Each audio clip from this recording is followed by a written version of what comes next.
As you all know, I was born and raised in a Christian home.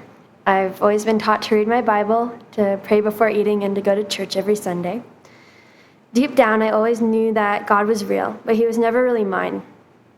I knew that he could do such amazing things and that he could change people's lives, but that never applied to me. I never needed him. I was content to live my simple life of falling into sin during the week and then pulling myself together enough to look good on Sundays. I always knew that wasn't enough. I'd heard that if I didn't figure out my life, I'd die and go to hell.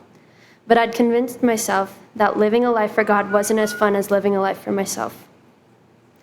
I didn't want to give up the things that I thought were most important. This past week, I reached my lowest point. I was given a chance to look back and see who I'd become, and it was terrifying. I barely recognized myself and the choices I'd made.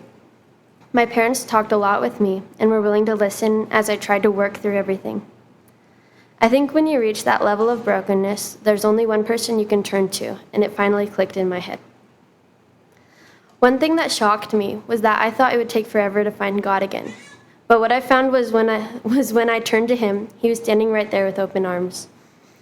I was going through my desk and I found a piece of paper with the verse, "The one who comes to me, I will certainly not cast out," which is John 6:37.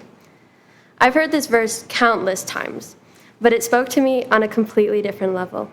It took me some time to fully wrap my head around the idea of the God of the universe loving me, as filthy as I was. But here I am, all clean. He gave me a new heart and new clothes and a chance to spend eternity with him forever, even after all of my sin. Sorry. Today I'm saying goodbye to that old Olivia. God has given me this chance to start over with a clean slate. He gave me new lenses to look through, and now the world that I once saw as dull is full of color and hope.